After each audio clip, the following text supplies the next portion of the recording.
Yeah, I'll scoot in. What's up, homeroom? I don't know if any of you are on yet, but we'll hang out for a while and wait.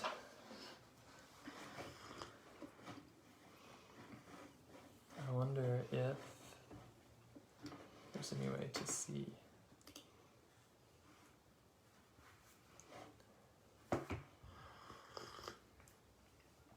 It's definitely working. Oh, it's like a little bit delayed. Yeah. Cool.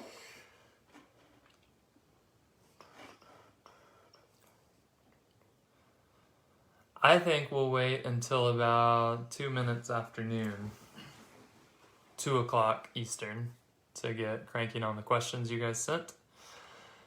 And this is my first Facebook Live, so I don't know if there's a way for you to add questions as we go. we are going to be working off of questions that were posted in Jeremy's announcement this week. So if you want to stick more stuff in there, feel free. We'll check it out if we get through what's been up there already.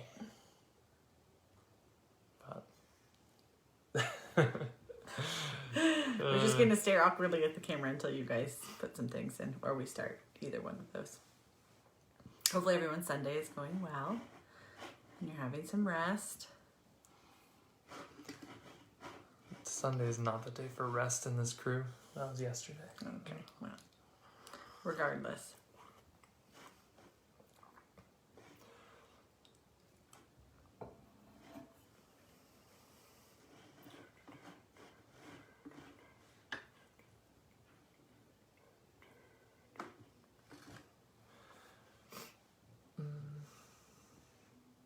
Amelia is joining us fresh off the heels of an overnight shift, so I'll try to make sense. extra thanks to my lovely wife. I put some concealer on my under eye circles so they're not quite as obvious.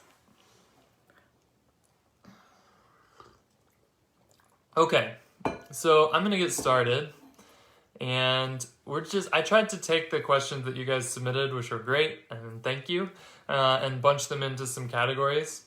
So the biggest thumbs up question that came was just, could we discuss investing?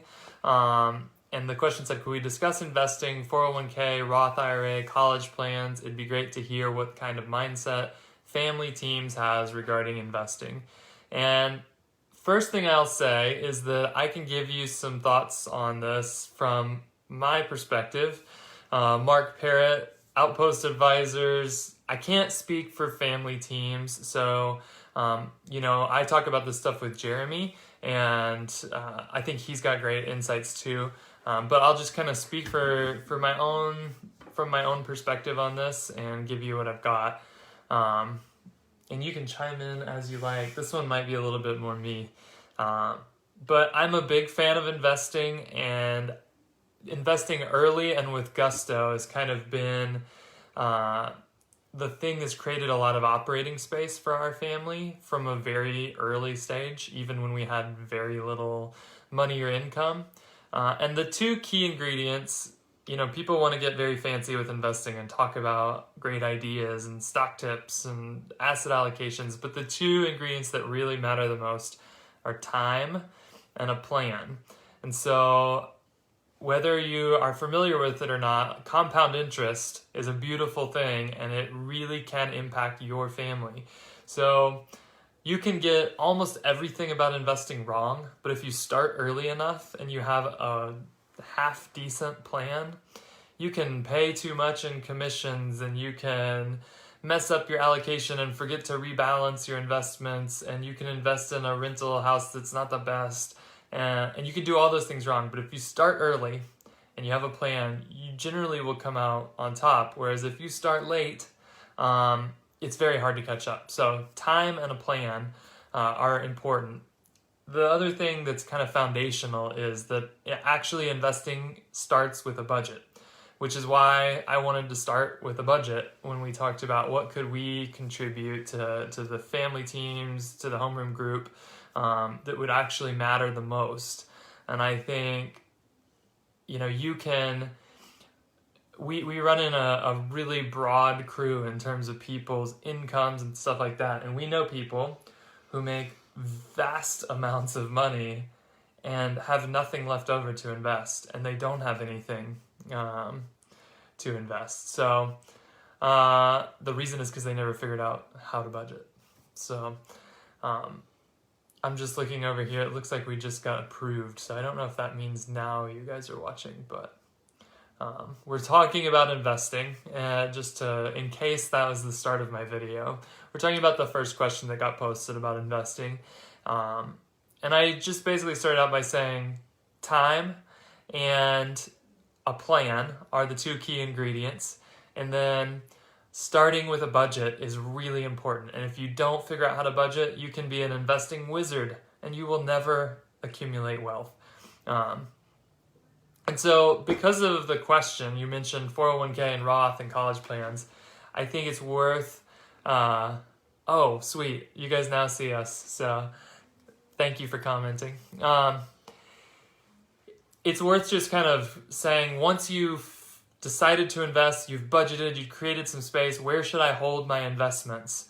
And that's going to be different for everyone. Some of you guys work for yourselves, and there's different options for where you can invest money.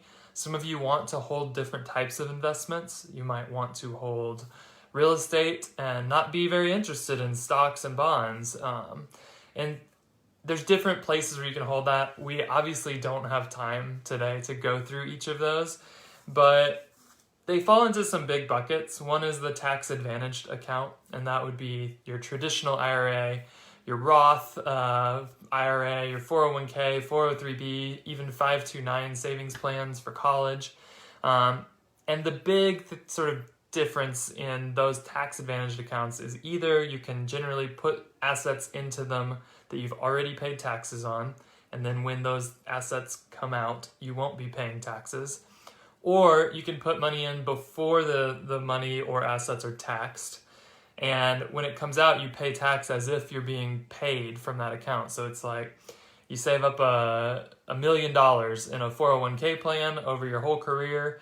And when it comes out, you need $50,000 for your first year in retirement. Well, that is going to be taxed as if you were just being paid $50,000.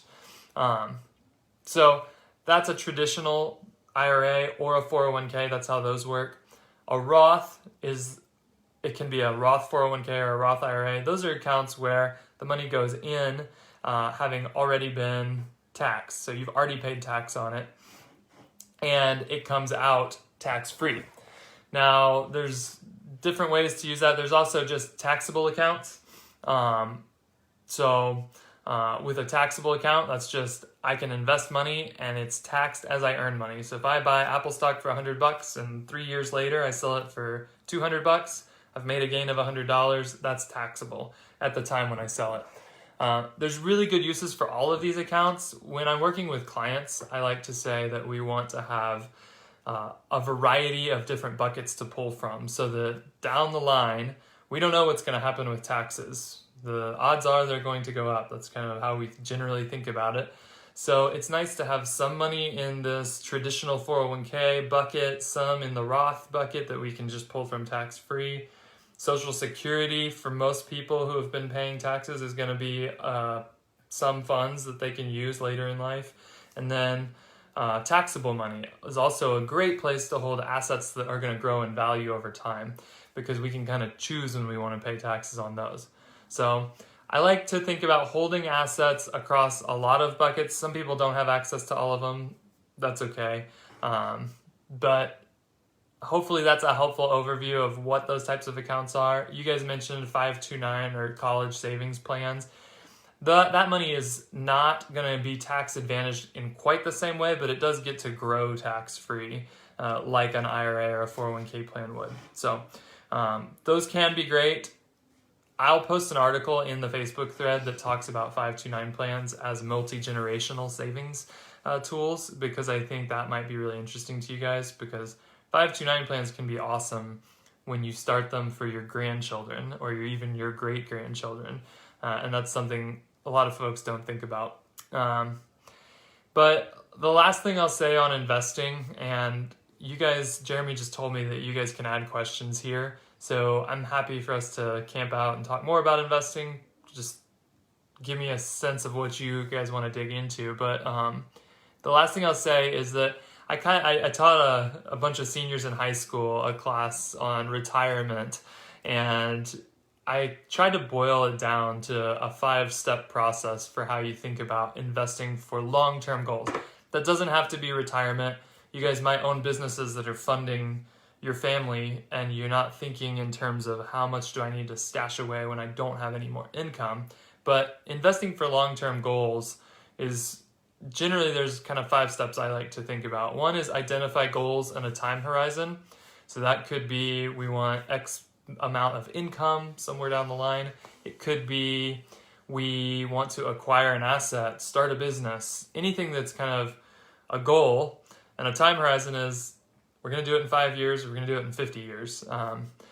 Once you do that, assessing risk tolerance is actually really important. A lot of people think that means how gambly am I going to get with my money? That's not what risk tolerance is. Risk tolerance is actually how comfortable are you with seeing the value of your assets go up and down. And we've just gone through a very volatile time in the stock market. So people who had a plan and their assets were kind of going up and up and up over 2018, 2019 at a steady rate, they started doing this all of a sudden and bouncing around a lot. That if somebody was to sell when their assets were down, that can really wreck a plan. So we want to make sure that whatever somebody's invested in, it's not going to be so volatile that they're going to sell when it's down in a moment. Because the more volatility you can handle, generally the higher return you get over very long periods of time. Then you identify your target portfolio. And this really can be anything. It could be one ETF, like I'm going to buy the S&P 500 and that's it. And that could be appropriate for the right person. It could be a portfolio of rental properties and gold bars. There's all sorts of things that you can put into an investment portfolio. There's lots of different asset classes. Some of them move with each other and some of them move opposite each other.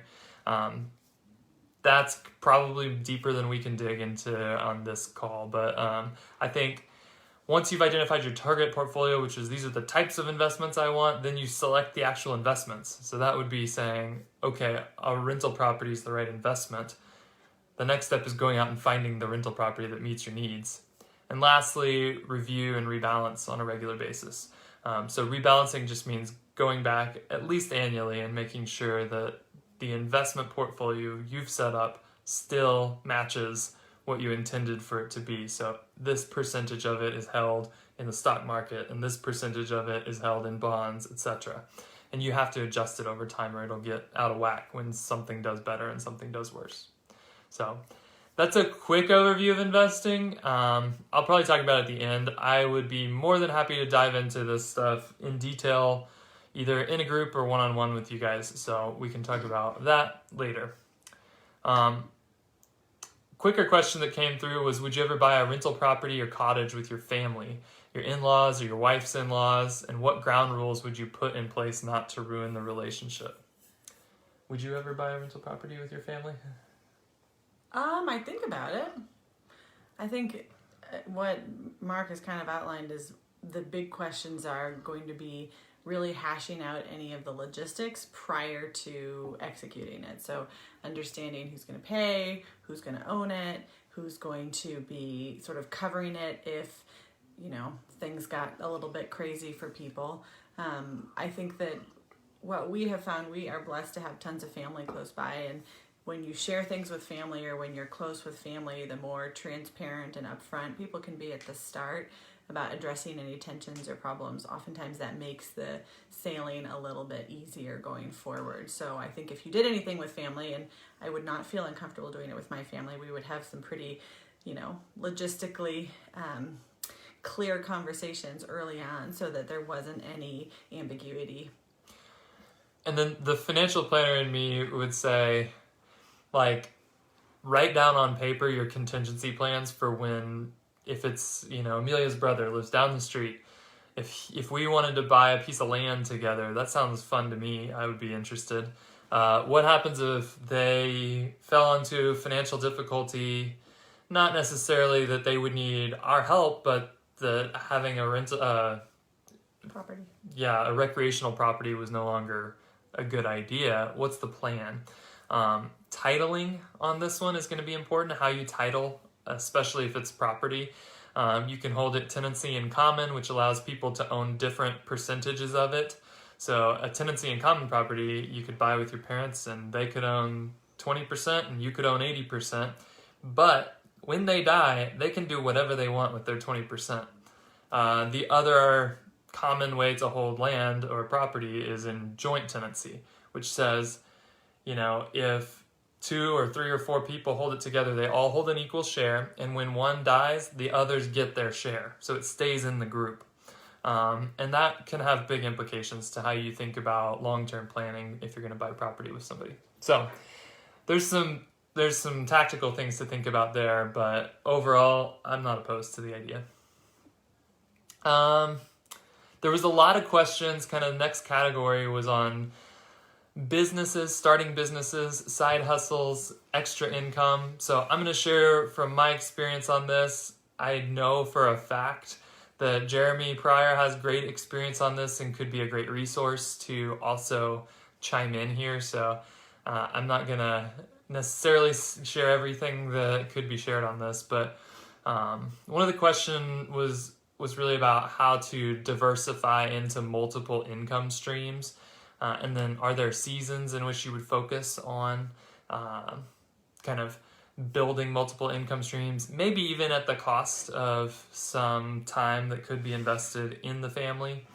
And I think that the unsatisfying answer to this is there isn't a right way here. But again, having talked to Jeremy a lot, there is a biblical norm for how a household would grow to be the productive center of a family. And I think that can be true for you guys, whether you're going to work at a job and do W-2 employment for 30 or 40 years, or if you're going to start a business in a year. So I actually think the household can be more and more at the center of a family's production either way. And I'm 100% in favor of that model. But I'm writing an article series right now over at Abraham's Wallet called Build Wealth Like an Ant that really says for a lot of us, if we're the first multi-generational thinkers in a line, you're going to often, not always, but often, you're going to have to go get a job, and it might be for decades, not months. So when we think about developing kind of income streams in our culture right now, for a lot of people, the best way to bankroll what you want to do next is to go get a job. Yes. Yeah, and I think it's worth noting in our family, for a long time, Mark worked a typical job, and a lot of that was because I went to medical school, I accrued a huge amount of debt, went through residency, and then when I graduated, we had some significant financial sort of hurdles that we needed to go through in order to come to a place where we had the flexibility to say, okay, well, maybe we do start a business, and we can kind of weather some of the ups and downs a little bit. So Mark worked a typical job for someone else for, 10 years? More, yeah. Something like that. Until we reached a point where we said, okay, we have financial stability, I've paid off my med school loans, and we have a little bit more margin to say, okay, well, maybe what do we do now to sort of rethink how we're building our family? So there were a lot of days where he went to work Monday through Friday at an office for someone else, and that meant that now we're at a point where we can sort of view things differently. So, these are long game questions, and they require a lot more than just recognizing the goodness and saying, let's do something in our family that's sustainable. But sometimes you have to kind of do stuff in the process that's just hard and not super fancy or glamorous. Yeah, and I would say that keeping the capitals in order. So I don't know if you guys are all familiar with kind of the 5 capitals framework. It's really important to the way I think about money when I'm working with clients. But the idea being that there are 5 capitals that you can acquire, and they have kind of a hierarchical value to them. So the first is spiritual capital, relational capital, physical capital, intellectual capital, and lastly, and least important, financial capital. And I think a lot of families veer a bit too much towards the assumption that they need a big income to create multi-generational wealth. And that's just not true. So going back to when we were talking about investing, time is more important than income to building and amassing wealth. The average American family can create a massive pile of wealth quite easily in a couple of generations, but we're just not used to thinking that way when we think about kind of the timeline for gratification. So I know that might be hard to hear if you're at the very beginning of that and you're the one that has to go out and do something that maybe isn't your dream job for a while, maybe not for your whole life. But I would say it's a lot easier to focus on finding sources of income that provide you with the time and space to invest in your family team than it's more important to do that than it is to go and maximize income. So that'll probably play into the way I talk about side hustles and how you think about going out and trying to scrape together extra income. Income is important, but time and a plan is more important than income. And a lot of times, even our experience hanging out with the physician crowd has taught us that big incomes do not equal successful multi-generational wealth. So there's a couple kind of quick ones here, but we're going to keep talking a little bit about businesses. Any quick tips on making sure you don't get burned when working with others on side businesses? I just said, be very careful and think like a venture capitalist. So I've worked at companies that were funded by big VC firms, and they plan on 9 out of 10 deals that they invest in to go bust, which is fine because they're going to invest in a whole bunch, and the ones that do succeed are going to more than pay for the losses. But I think a lot of people that invest in a startup or a business, this is another place where I know that Jeremy Pryor could give us some wisdom. But people who have kind of gone through that often don't think about the fact that it's often not going to succeed and how are you going to deal with that. So it's great to, just like we were talking about if you bought a house with your in-laws, it's great to kind of run that game before you start and see where it would end up if this didn't go well. And my general answer is I don't want to be business partners with people, and I have to be convinced that it's a good idea. My bias is towards no, and then I work towards a yes by clearing hurdles, not a bias towards yes, unless I see any really good reason not to. Somebody asked about good business ideas to start from home that don't include MLMs. I think there's wisdom in that caveat. And I think I'm not an expert in all the potential side hustles that there are. I have friends that have made really large amount of money doing fulfilled by Amazon businesses. I wrote an article that I'll throw up in the thread on what I called productive hobbies, where you can monetize something you actually enjoy doing so that it doesn't feel like you're, in your basement after the kids go to bed doing something you don't really like, but it feels like a mixture of recreation. And some of those things that have been cool for our family were seasonal arbitrage, where we had like an empty storage space outside, and I would buy skis in the summer here in Utah and then sell them in the winter when they were worth twice as much. Do bike stuff, same deal, like flipping stuff. That was just fun for me though. Poker is the big one in our family that I got very interested in that one for a while. I don't really recommend it as a side hustle for you guys, but poker did pay for about a year of med school, which was pretty cool. And anything else that comes to your mind? Mm-mm. I do think if you're thinking full time, this whole COVID thing has created an openness to more remote work in folks. So anything that's consultative, I believe, is going to be more and more moved to the type of setting that we've experienced for the last few weeks, where people, both the customer and the provider, are happy to be doing that work from their own home. And so I think there's going to be opportunities for that to happen more and more.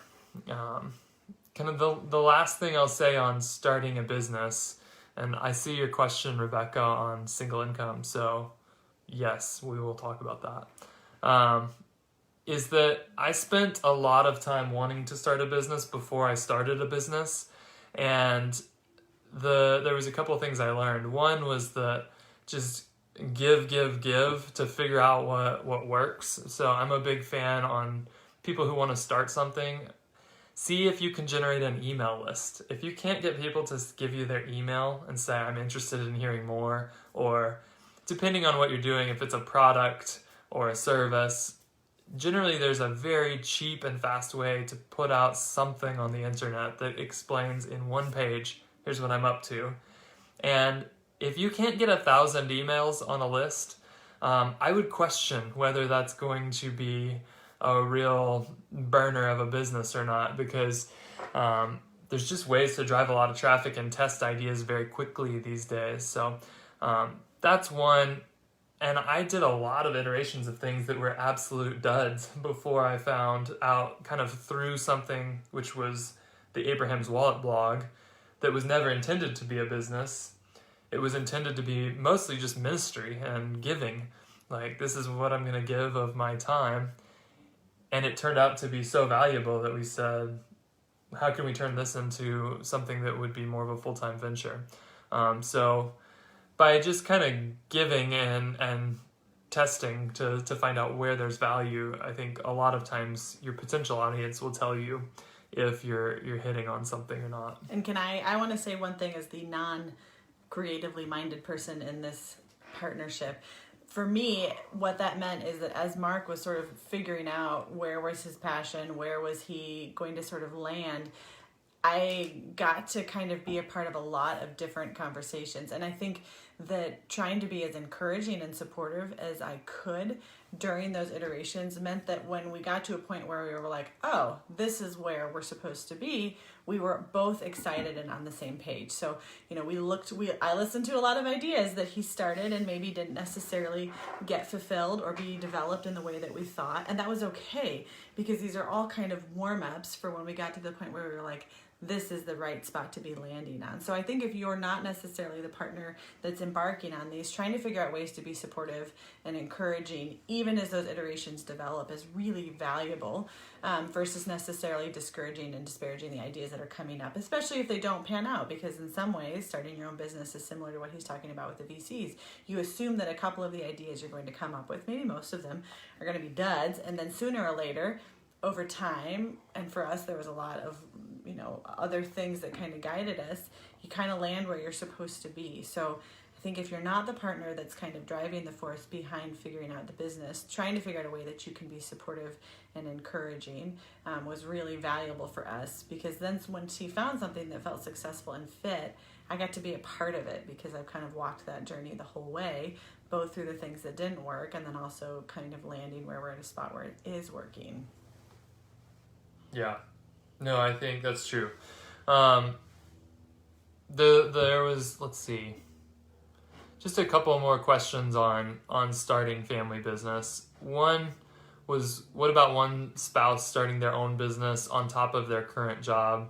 How much money should go to it? Obviously, this is going to be different for different families, and there's different levels of cash required for different businesses, but one thing that I'm really convinced of is that starting a business with an above average bankroll is something that will make you pretty terrifying to your competition. So for me, that meant that almost a year of my previous job, I was working, and we had talked about, okay, the Lord's put it in your heart to do something, starting your own business.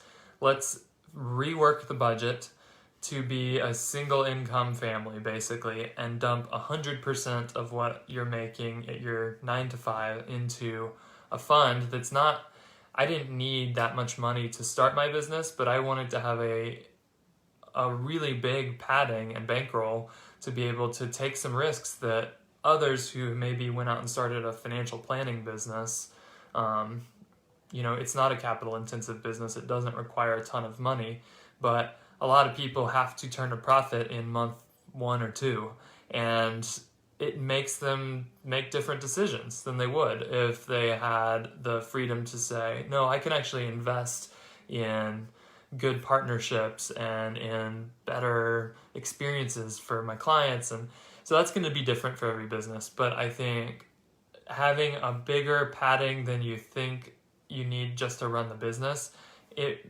makes for a lot of freedom and can actually reduce a lot of the stress involved in starting a business. So a lot of people think, well, it's going to be this shock to my system when I go from my salary that I've been making to nothing when I start a business.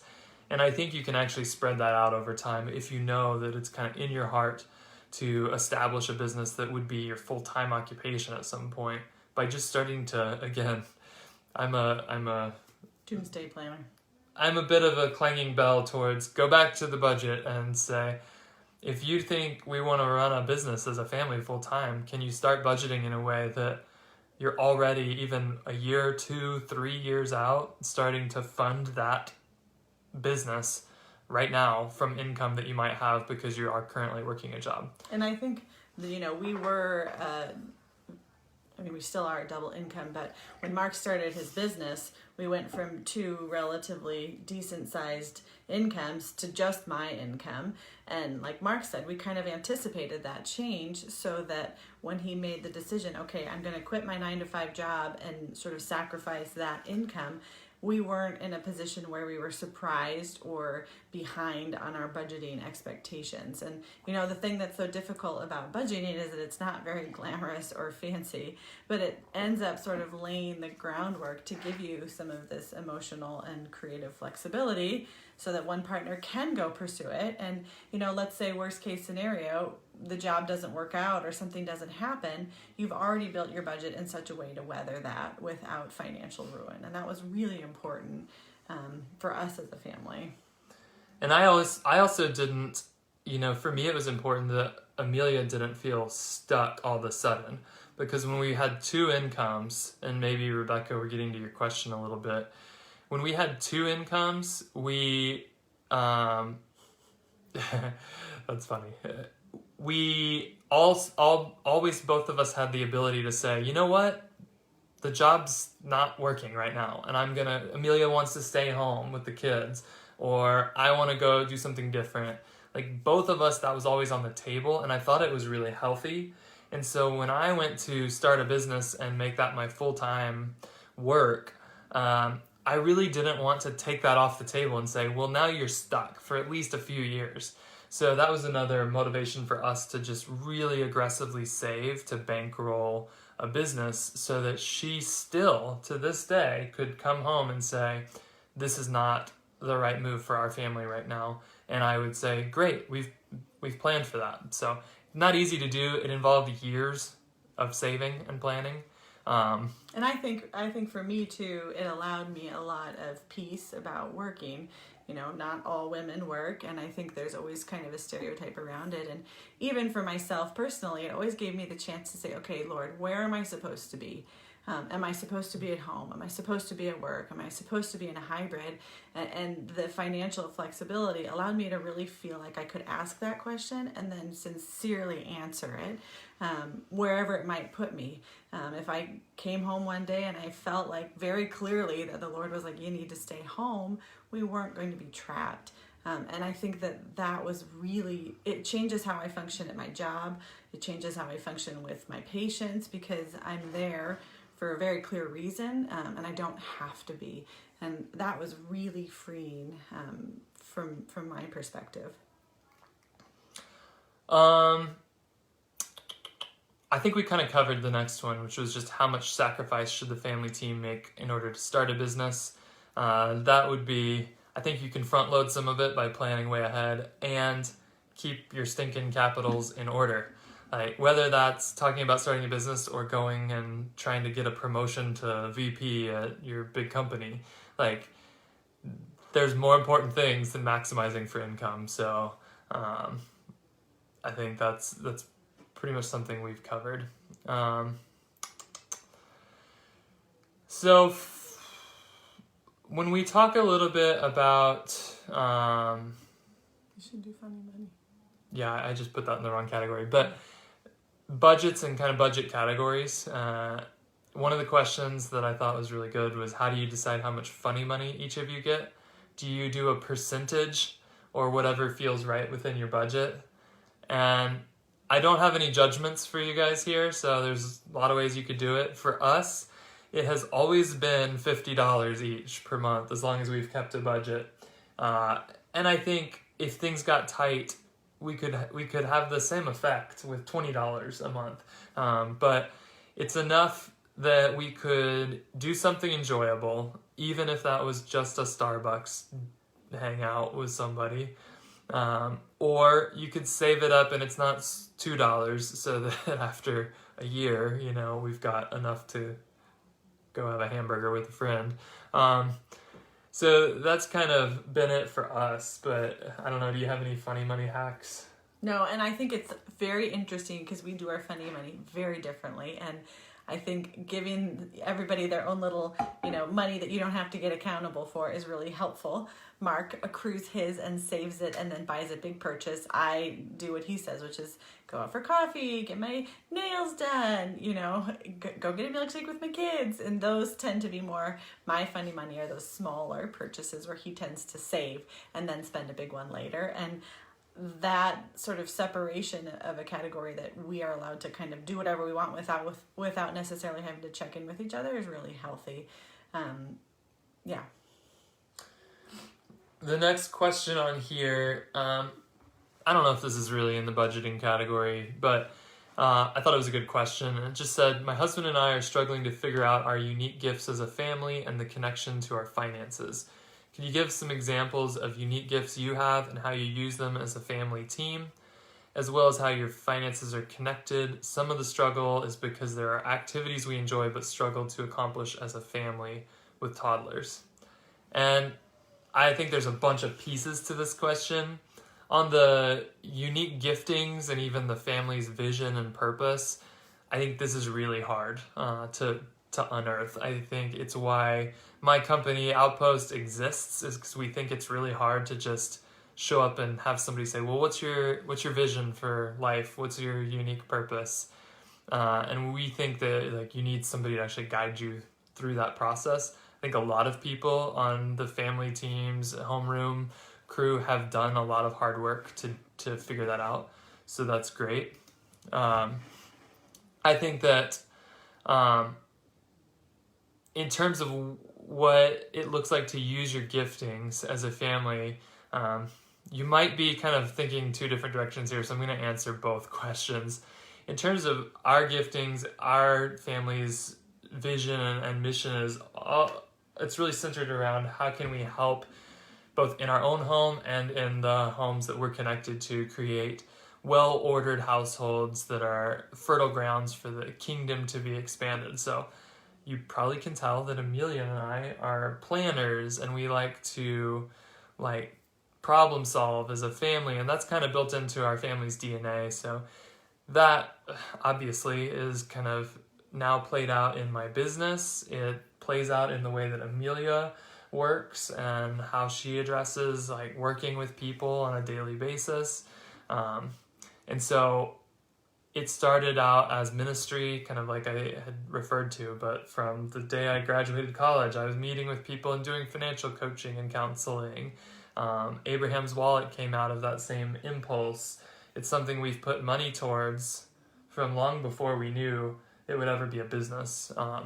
So that was kind of a gifting, and I'm thinking kind of here for something that I got to be at the helm of, expressing, but it was something that our whole family was really behind.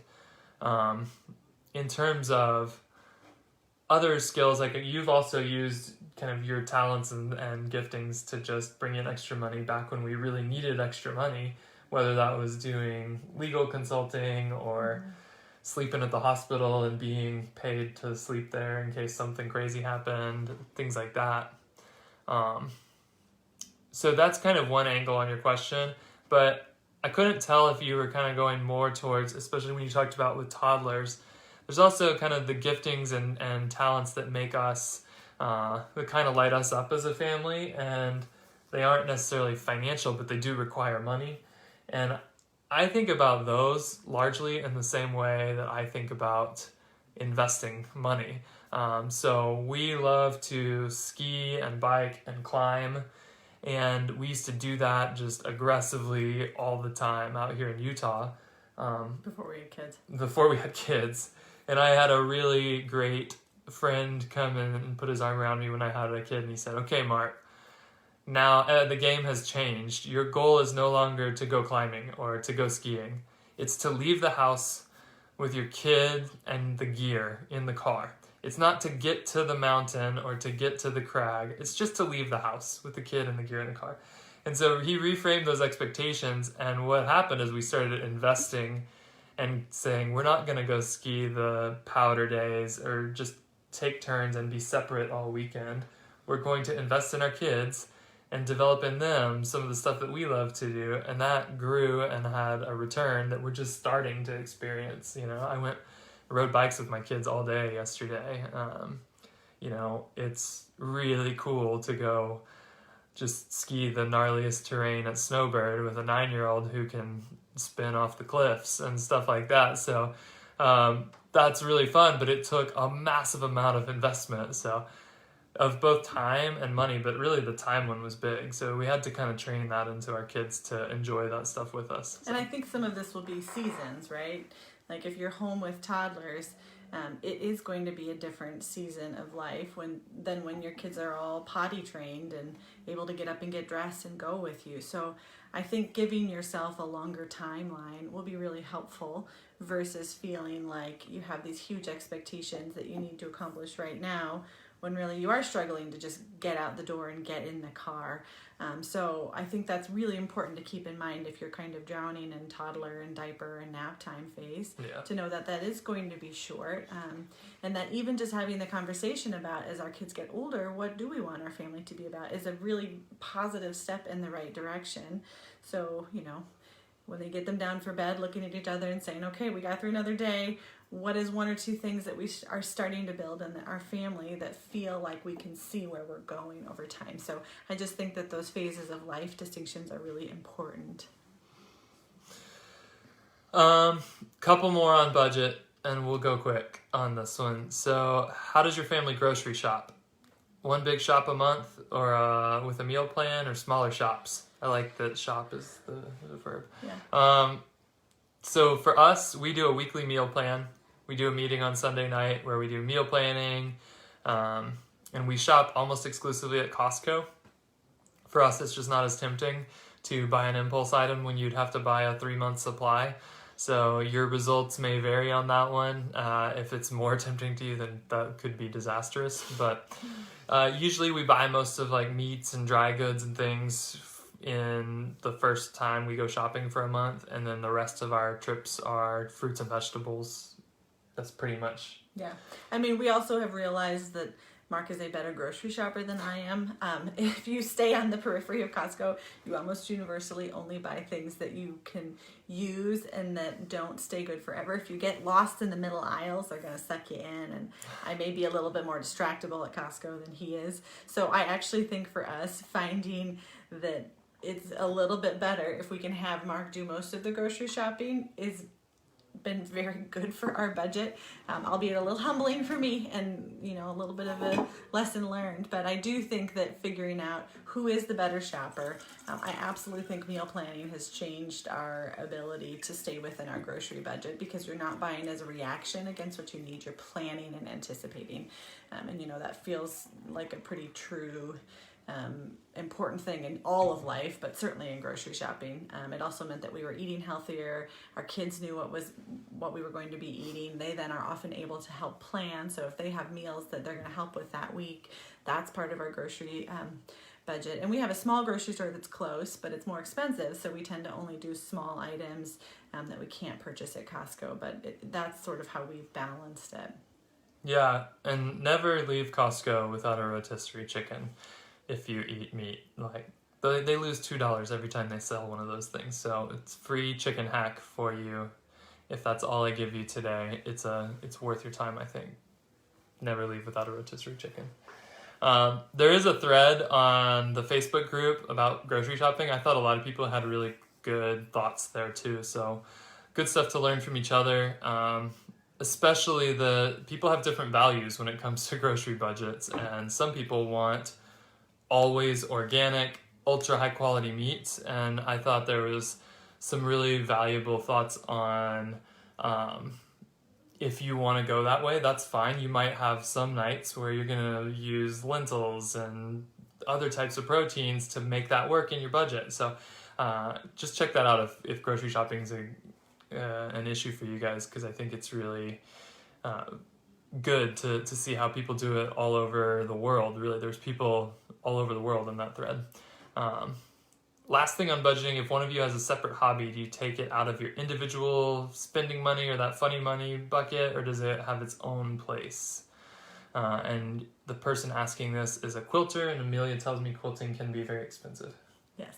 Yeah, we had actually fostered an interesting conversation between us, because I think not all hobbies are necessarily going to be financially equal. So I think it's a matter of having a conversation as a family and figuring out, do you both have hobbies that feel life-giving? And if you do, how can you make that work within your family budget? And that may mean that there's some inequity, right? So if you're a quilter and you're buying fabrics and sewing machines and time, that's going to be significantly more expensive than if your husband likes to do fly fishing and has a pole and a couple things. Then you're going to have some inequality. You can spend some dollars on fly fishing. Anyways, but I think that it doesn't necessarily have to be equal. You guys may have a separate, category in your budget that is just destined as hobbies, and you know that you spend, X amount per month on quilting, and he spends X amount per month on whatever. And again, this is all coming from the perspective of it's our team, it's our family. So I want him to have flexibility to do a hobby that he loves, and it may be more than the hobby that I want to do, and that's okay, because we're trying to figure out a way that we can view this as a team, and make it possible within the budget that we live in. Hobbies are important, like budget for them. That's something, I do an assessment with clients as we get started, and a lot of people, especially as you hit the age that a lot of us are in with small children, just drop hobbies, and they're actually pretty important to have things that you enjoy doing. They don't have to be expensive things, but things that you enjoy doing individually and as a family. So budget for those things, please.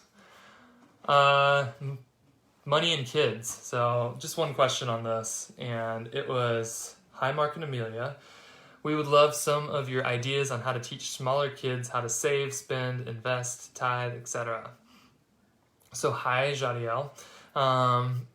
From me, there's a couple things that have worked well. My friend Adam Elrod, I don't know if I've talked about it on anything family teams related, but he taught me this idea called the Bank of Dad. So my kids know that there's always a 10% annual return available to them at the Bank of Dad.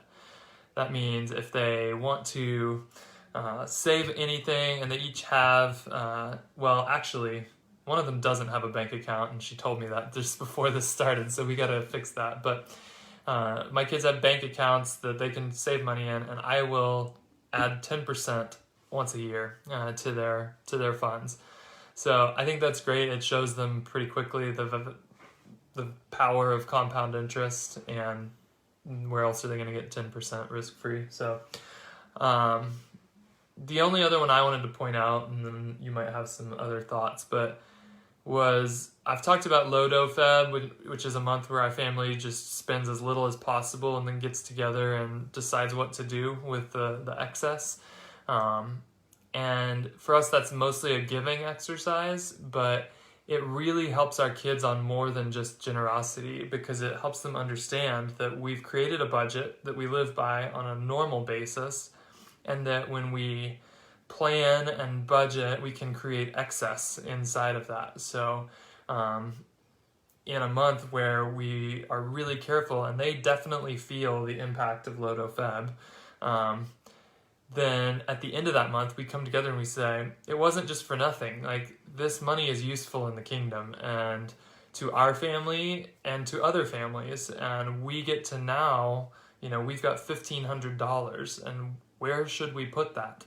And we can help steer them a bit, but we also try to really honor the ideas that come out of our own kids, and at least some of what the excess pile is goes to things that they are excited about and want to support. So I think one of the other things, and I was sort of thinking and praying about this before the call, is that when our kids hear us talking about money, and when we talk about money within our home, it's really important that they understand money is not the end goal of what we're doing.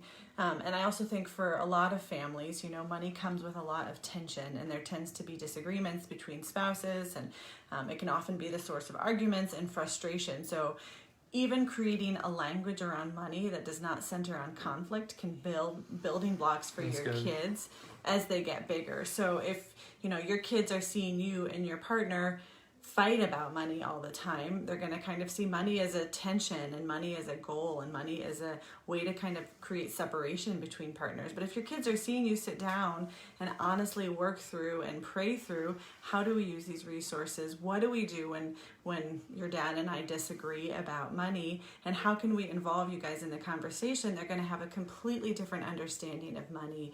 And they're going to realize that you as a family don't view money as something that controls you, but money gets to be a tool that you get to utilize as a family. So I think, again, conversations about budget, conversations about money oftentimes create tension and fear between couples. So even just practicing healthy conversations between you and your partner about money in front of your kids can be really valuable to change the language and the dynamic that money has in your family from your generation forward. Yeah, that's good. Okay. Let's see. We might have to get a little picky on some of these questions. If you guys who are live have questions that you want us to hit in the last 10 minutes or so, you get preference because you showed up. So use it if you want it. This one's quick. My husband's looking at going back to school. He's 47. Our end goal would be for him to be able to work from home. Any suggestions where the highest demands are for these kinds of jobs?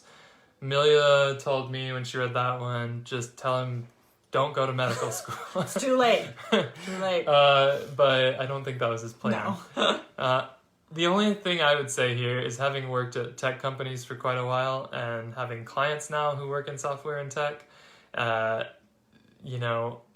there's few jobs that I've run across that are more flexible and reliable and also provide this really cool combination of the ability to work for yourself or to go really quickly get a job working for a company without necessarily having to go into an office.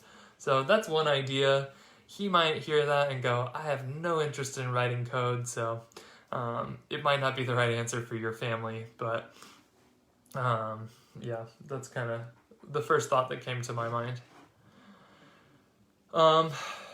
This one was really interesting, and it may not be finances related, but how much time would you accept as okay at work for the benefit of your family team? My husband works 45 to 50 minute drive both ways from home, so he loses a lot of time where he can't be with the family.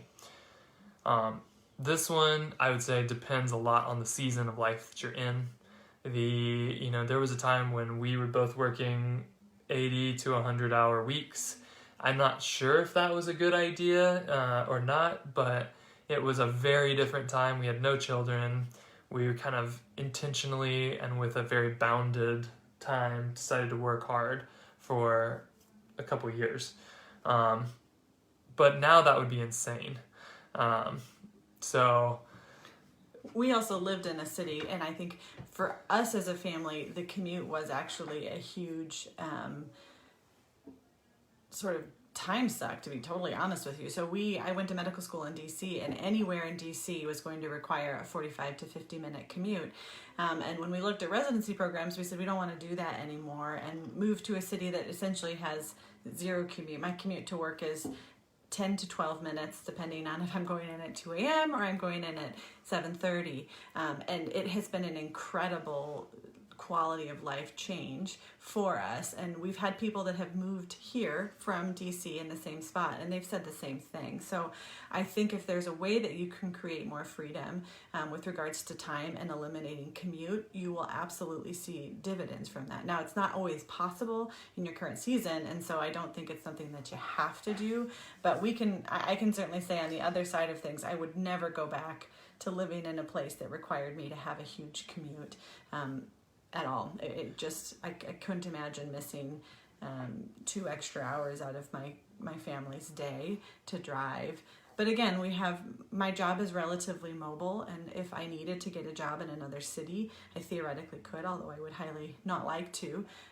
But that is sort of the degree of importance I would place on having a short commute, because it just gives you more time. And time is one of those capitals that is just so important and so scarce. Yeah, I think we've moved a few times even inside of Utah while we've lived here, and maybe it's the shell shock of having been in such a high traffic place, but our rule was I always wanted to be able to bike to work and have Amelia close enough to bike to work. That's doable where we live. It's not doable for everybody, so don't take this as you should. Mm-hmm. But it kind of created, we enjoyed where we lived because of it. Because I think that it kind of created us living in places that were walkable and nice and all that. So, yeah. One thing real quick was, Natasha, you asked, do we have any advice with chores involving money and children? So, I'll tell you, we feel a little bit like beginners on this one. We're kind of at the front end of it. But what we do is chores, the things that we would expect of our kids to do on a regular basis, those aren't paid. Those are, everyone in the family has jobs that they do to make the world turn. And so in our family, it looks like someone has to clean up the dog poop every week. That's our oldest daughter. Someone has to take out all of the trash in the house. That's our middle daughter. And then our little daughter, who's 3, kind of helps around where she can. But the chores are things that they're just expected to do as part of our family. And they don't get paid for them. Now, there are many different thoughts on that, and I don't think ours is prescriptive. But it was what we wanted our kids to feel like, is that they were actually important. And if they didn't take the trash out, it meant that we didn't have a place to put our trash, and it was kind of a bummer for everybody. The thing I've been experimenting with recently is hiring my children to do big jobs, and that comes at cost. So I have a shed out back that it looked like a really big job to me to paint it. It desperately needed to be stripped, sanded, and painted. And I knew it would cost me about $500 to pay somebody to do the whole job. And so I told my oldest daughter, who's 9, you can paint this shed, do everything, and I'll give you $300, which was a massive amount of money to her.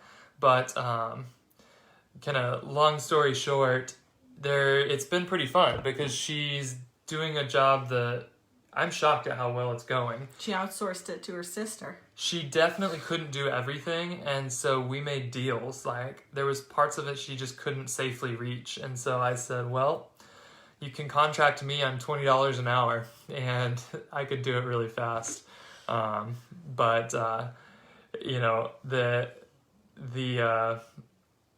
Overall, she has hired her sister, and she paid her sister $30, and so she's probably going to be a take home of about $250 at the end of the day, and it's going to be done really well. So I think challenging your kids with jobs that are a little bigger than you might otherwise be able to see them doing has actually stretched her, and it's been pretty cool.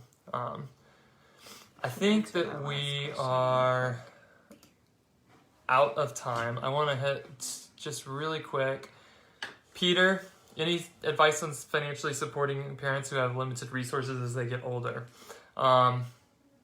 Man, that's a bigger kind of topic that I think there are ways to do that, and even taking advantage of some kind of tax benefits that you can see. I do think we have a responsibility to care for our parents, and that's all through the scriptures, is that's part of the deal, is that we're not going to be putting our parents out if they do need our help.